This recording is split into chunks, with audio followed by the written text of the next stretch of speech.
L'assurance. On y pense souvent comme un truc un peu ennuyeux, une formalité administrative, n'est-ce pas? Pourtant, c'est en réalité l'une des inventions humaines les plus incroyables pour gérer l'incertitude. C'est une sorte de pacte collectif qu'on passe face à l'imprévisible, une idée qui a, littéralement, permis de construire le monde moderne tel qu'on le connaît. Parce que c'est ça la question fondamentale. Imaginez, un incendie qui ravage une maison, un accident grave, une inondation. Ce sont des événements qui peuvent détruire une vie.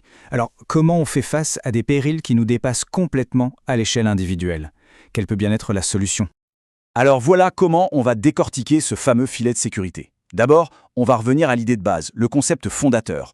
Ensuite, on verra le poids économique énorme que ça représente aujourd'hui. Puis, on se penchera sur les nouveaux risques qui viennent tout bousculer avant d'essayer d'imaginer à quoi ressemblera la protection de demain. Allez, on plonge dans le vif du sujet. La réponse à notre grande question, eh bien, elle n'est pas si nouvelle que ça. C'est un concept qui puise ses racines dans des siècles et des siècles de solidarité humaine. Et voici le cœur du réacteur, le mot magique, la mutualisation. L'idée est à la fois simple et absolument géniale. On crée un immense pot commun, un filet de sécurité collectif. Chacun y contribue un petit peu et cette énorme cagnotte permet de couvrir les très gros pépins qui, heureusement, n'arrivent qu'à quelques-uns. On transforme une menace totalement imprévisible pour une seule personne en un coût statistique et donc prévisible pour tout le groupe. Et cette idée, elle n'est pas née hier, elle a évolué avec la société.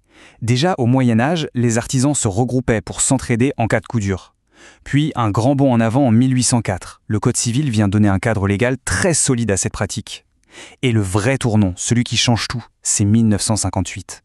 Avec l'assurance auto qui devient obligatoire, l'assurance rentre dans le quotidien de millions de Français et devient un véritable pilier de notre société.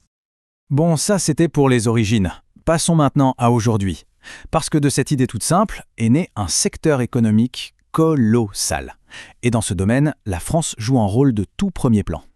Accrochez-vous bien, 281 milliards d'euros. C'est le chiffre d'affaires du secteur de l'assurance en France pour l'année 2024. C'est un chiffre absolument gigantesque. Ça montre bien à quel point ce simple mécanisme d'entraide est devenu une pièce maîtresse de notre économie.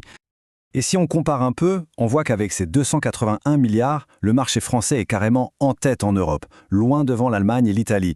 Mais ce n'est pas juste un chiffre pour impressionner. Cette taille massive, c'est ce qui donne au système la puissance financière nécessaire pour absorber des chocs majeurs, que ce soit des catastrophes naturelles ou des crises économiques.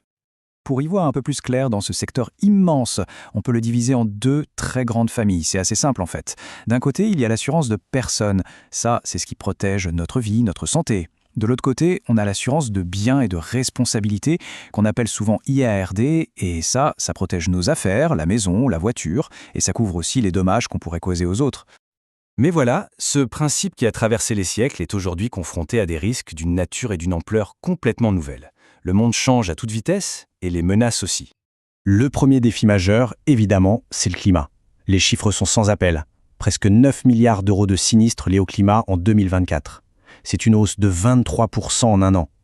Les tempêtes, les inondations, les sécheresses, tout ça met une pression énorme sur les limites financières du modèle traditionnel de mutualisation. Et en parallèle, il y a une autre menace qui monte en puissance beaucoup plus discrète, le risque numérique. Contrairement à une tempête, une cyberattaque c'est invisible, ça n'a pas de frontières et ça évolue constamment.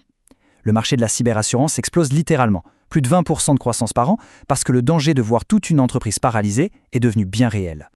Alors, face à ces nouveaux périls, est-ce que le système est dépassé? Pas du tout. Le secteur de l'assurance n'est pas statique, loin de là. Il est en pleine ébullition, il innove pour faire évoluer son propre modèle.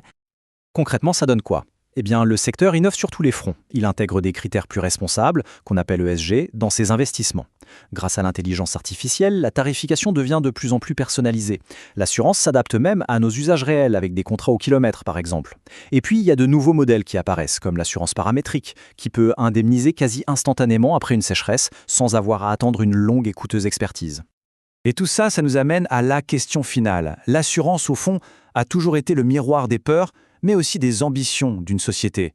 Aujourd'hui, on fait face à des risques qui sont globaux, interconnectés, de plus en plus complexes, et le défi, c'est de réussir à réinventer ce pacte de solidarité pour qu'il reste, demain comme hier, notre plus solide filet de sécurité.